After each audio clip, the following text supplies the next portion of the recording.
এলেম শিখলে 8টা পুরস্কার দেওয়া হবে। দুনিয়াতে 4টি, আখিরাতে 4টি। পুরস্কার দেওয়া হবে 8টি। 1 নম্বর, দুনিয়াতে হলো 4টি, আখিরাতে 4টি। দুনিয়াতে 4টি। 1 নম্বর, বিইজ্জাতিল কানাআ, অল্প কিছুতেই আল্লাহ তাআলা বরকত দিবেন। অল্প সম্পদের মধ্যে বেতন কম কিন্তু শারীরিক সুস্থ। সুবহানাল্লাহ বলেন। শারীরিক সুস্থ, আলহামদুলিল্লাহ। অল্প কিছুতে আল্লাহ তাআলা বরকত দিবেন। সময়ের মধ্যে বরকত, লেখাপড়ার বরকত, কামাই রোজগারের মধ্যে বরকত, ছেলেমেয়ের মধ্যে বরকত, জমিনে ফসল ফসল ওইখানেও বরকত। ওইখানেও কি বরকত।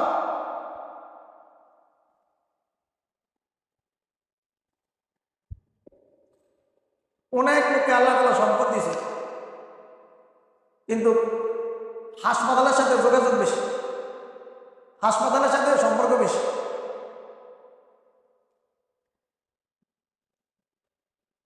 আল্লাহর ঘর খালি করে দিছে, এই যে বড় লোকের আল্লাহ ঘরে আসে না, এই জন্য হাসপাতালে বের রাখছে। হাসপাতাল বের, হাসপাতাল বর্গ করে দিছে।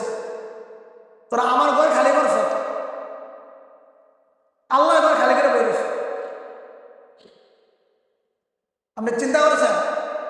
তো মোল্লারা আল্লাহর ঘরে যাবে, নামাজ পড়বে, এই জন্য তারা মসজিদে বেশি আসে।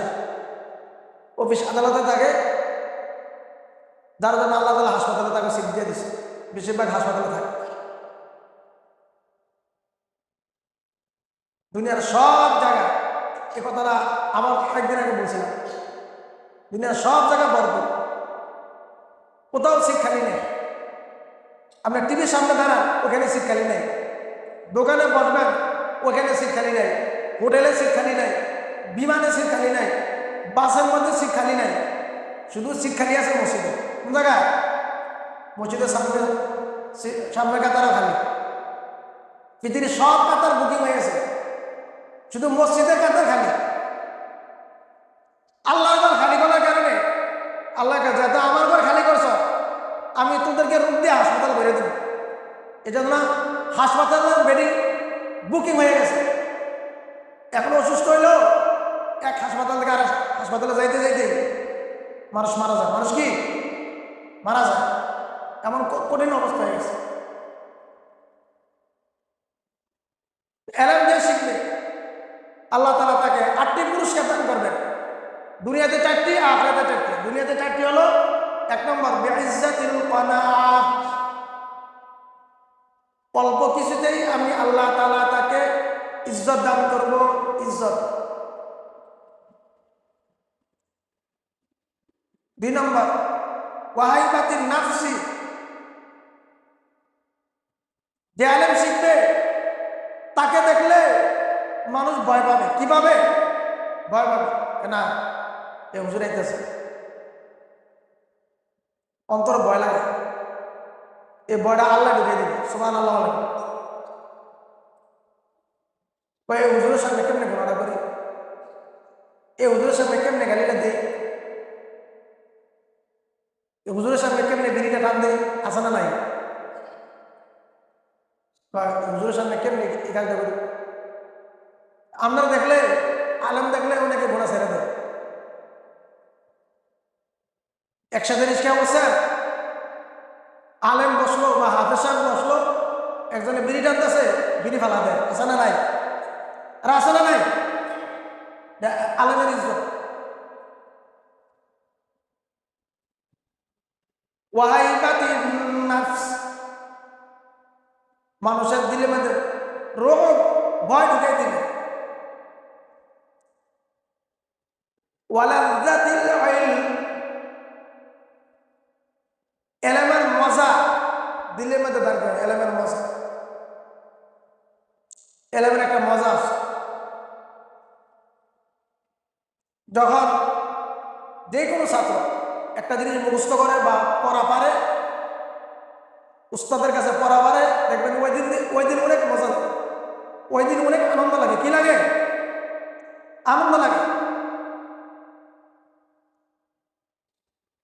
তাকে বলে ওয়ালাজ্জাতিল ইলম, ইলমের মজা, ইলমের স্বাদ আল্লাহ তাআলা অন্তরে দান করবে। ইলমের স্বাদ যদি, ইলমের মজা যদি আলেমদের দিলে আল্লাহ না দিত, কোনো আলেম মাদ্রাসা পড়তো না, কোনো ছাত্র মাদ্রাসা টিকতো না। কারণ এত কম বেতনে বড় লোকদের পানের খরচ হয় না, বিড়ি খরচ হয় না, তারপরেও এলেমের লাইনে আল্লাহ লাগা রাখছেন। কারণ কি? এলেমের মজা দিলের মধ্যে আল্লাহ তাআলা দিয়ে দিয়েছেন। দিলে দিলে মজা লাগে। দিলে কি লাগে? মজা লাগে। দিলের মজা আসল মজা। সবচাইতে আসল মজা হলো দিলের মজা। 4 নম্বর পুরস্কার হলো ওয়া হায়াতিল আবাদি, লম্বা নেক হায়াত দিবে, লম্বা হায়াত। নেক হায়াত বলে যে যে হায়াতের মধ্যে ইবাদত বেশি করা যায়, ইবাদত বেশি, গুনাহ কম।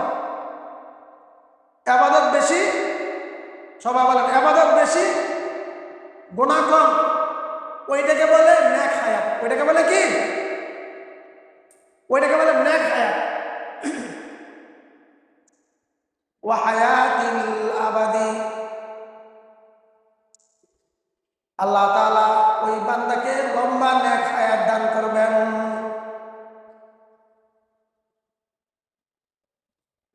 আপনি চিন্তা করছেন, একজন এলাকার সাধারণ মুরব্বী, 70 বয়স, 70 বৎসর, আর একজন আলেম 70 বৎসর। দেখবেন আলেমের গায়ে শক্তি কি পরিমাণ আছে, কথা কয় স্ট্রং ভাবে, কেউ ধরা লাগে না, নিজে নিজে হাঁটতেছে, নিজে নিজে সব করতেছে। তার সেবা করার জন্য দেখেন আলেম বুড়া হলে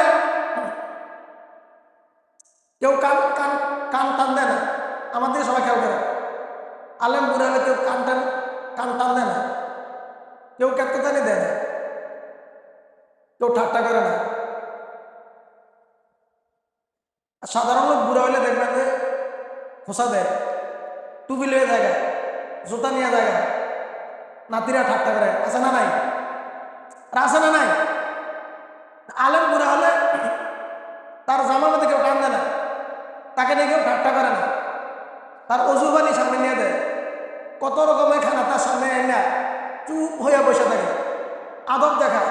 আলেম বুড়া হলে সম্মান বাড়ে, আর পাবলিক বুড়া হলে সম্মান কমে। ঠিক কিনা বলেন? আলেম বুড়া হলে সম্মান বাড়ে, শুধু সম্মান বাড়ে। আলেমের কারণে আল্লাহ ইজ্জত দিবে, কারণ আল্লাহ পাকের ওয়াদা, এলেম দিয়ে শিখবে তাকে আমি ইজ্জত দিব। বিইজ্জাতিল কানাআ, তাকে অল্প কিছুতেই আমি তাকে সন্তুষ্ট করে দিব, তাকে ইজ্জত দিব।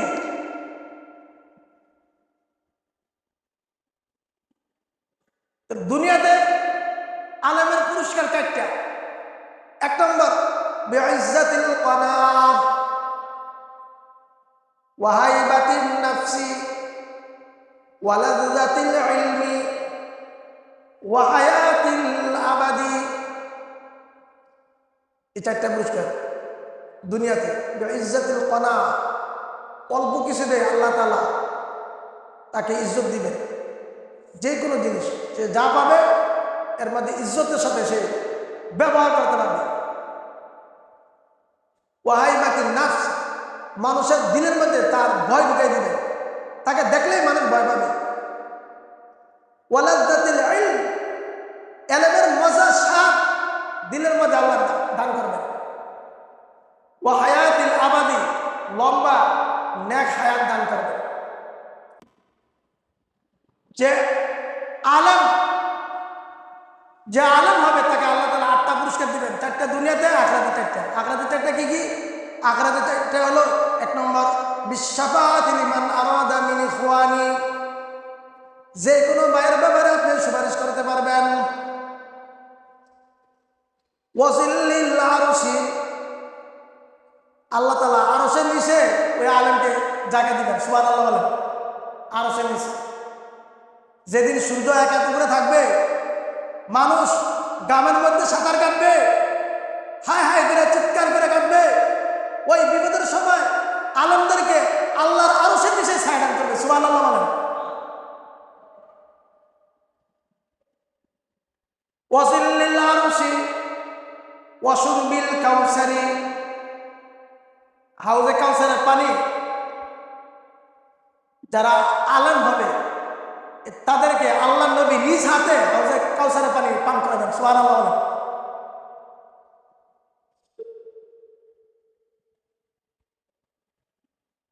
4 নম্বর ওয়া তাওয়ারিন নাবিয়িন, নবীদের সঙ্গে আলেমদের হাসর হবে।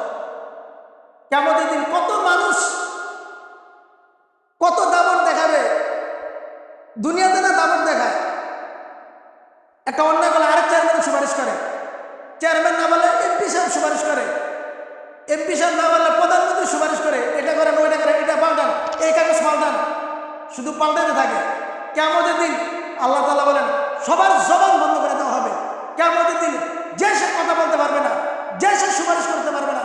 আল্লাহ নবী বলে দিয়েছেন কারা কারা সুপারিশ করতে পারবে। ইয়াশফাউ ইয়াউমাল কিয়ামাতি সালাসাতুন, আল আম্বিয়া সুম্মাল উলামা সুম্মাস শুহাদা।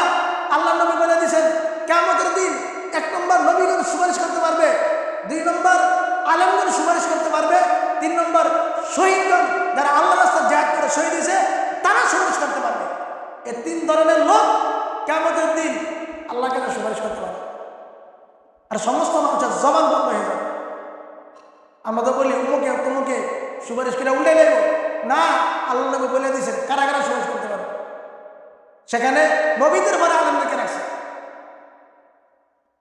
আর অনেকে খালি কয় আলেম হয়ে কিনবো, হাফেজ সাহেব হাসাব, হ্যাঁ হাফেজ সাহেব।